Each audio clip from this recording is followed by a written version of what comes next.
लोकसभा चुनाव के बीच महाराष्ट्र की राजनीति एक बार फिर गर्मा गई है। शिवसेना यूबीटी के अध्यक्ष उद्धव ठाकरे और डिप्टी सीएम देवेंद्र फडणवीस में जुबानी जंग शुरू हो गई है।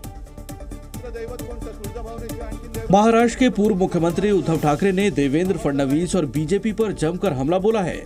उद्धव ठाकरे ने दावा किया कि देवेंद्र फडणवीस ने वादा किया था कि वो आदित्य ठाकरे को मुख्यमंत्री पद के लिए तैयार करेंगे और उन्हें महाराष्ट्र की जिम्मेदारी सौंपकर खुद केंद्र की राजनीति में चले जाएंगे। उद्धव ठाकरे ने दावा किया कि दोनों नेताओं के बीच ये बातें साल 2019 में एक बैठक के दौरान हुई थी। उद्धव ठाकरे के इस दावे के बाद अब देवेंद्र फडणवीस ने भी पलटवार किया है। फडणवीस ने कहा कि उद्धव ठाकरे एक झूठ छिपाने के लिए बार बार झूठ बोल रहे हैं।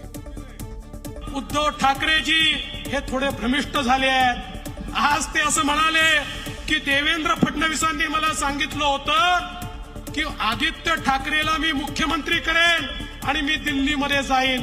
आता यांना खुर्ची गेल्यानंतर काही समजत नाहीये आणि त्यामुळे एक खोटं लपवायला दुसरं खोटं बोलतात। उद्धव ठाकरे ने शिवसेना यूबीटी के कैंपेन सॉन्ग पर चुनाव आयोग के नोटिस पर भी ऐतराज जताया और कैंपेन सॉन्ग से जय भवानी शब्द हटाने से इनकार कर दिया। उद्धव ने सवाल उठाया कि चुनाव आयोग राम के नाम पर वोट मांगने वाले बीजेपी नेताओं पर कार्रवाई क्यों नहीं कर रहा है। उद्धव ठाकरे ने आरोप लगाया कि प्रधानमंत्री मोदी और गृह मंत्री अमित शाह अपने प्रचार के दौरान बजरंगबली, राम मंदिर और हिंदुत्व के नाम पर वोट मांग रहे हैं, फिर भी चुनाव आयोग खामोश है। हमने हिंदू धर्म के आधार पर कोई वोट तो नहीं मांगे।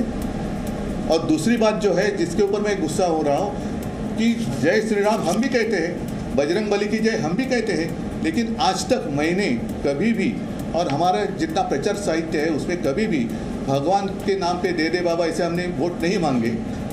तो वैसे वोट बीजेपी मांग रही है।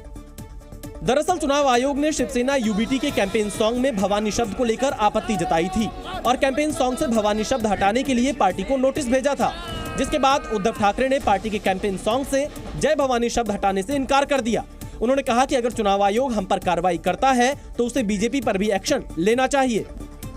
अगर चुनाव आयोग हमारे ऊपर कार्रवाई करने की कोशिश करे तो हम कहेंगे पहले इन दोनों के पर करो और बाद में हमारे ऊपर करो। दिल्ली में हिंदू नववर्ष महोत्सव का आयोजन हुआ। इस कार्यक्रम में उत्तराखंड के मुख्यमंत्री पुष्कर सिंह धामी भी शामिल हुए। इस मौके पर उन्होंने कहा कि यह हमारी संस्कृति है और इस विरासत को आगे बढ़ना चाहिए। वहीं यूसीसी पर सीएम धामी ने कहा कि यूसीसी देश की जरूरत है और बीजेपी के घोषणा पत्र में यूसीसी का वादा किया गया है। ये हमारी संस्कृति है और संस्कृति का संवर्धन होना चाहिए। हमारी विरासत है वो आगे बढ़नी चाहिए और हिंदू नववर्ष, हिंदू संवत्सर हमारे लिए हर प्रकार से कहीं चैत्र प्रतिपदा के रूप में, कहीं नव संवत्सर के रूप में, कहीं पर जो है गुड़ी पड़वा के रूप में मनाया जाता है। तो ये बहुत आज शानदार यहाँ पर आयोजन हुआ है। यूसीसी देश की आवश्यकता है और उत्तराखंड में ये विधेयक बन चुका है और हमारे संकल्प पत्र में भारतीय जनता पार्टी का जो संकल्प पत्र माननीय प्रधानमंत्री जी के नेतृत्व में देश के सामने प्रस्तुत हुआ है, उस संकल्प पत्र में पूरे देश के अंदर यूसीसी लागू करने की बात की गई है। जी न्यूज़।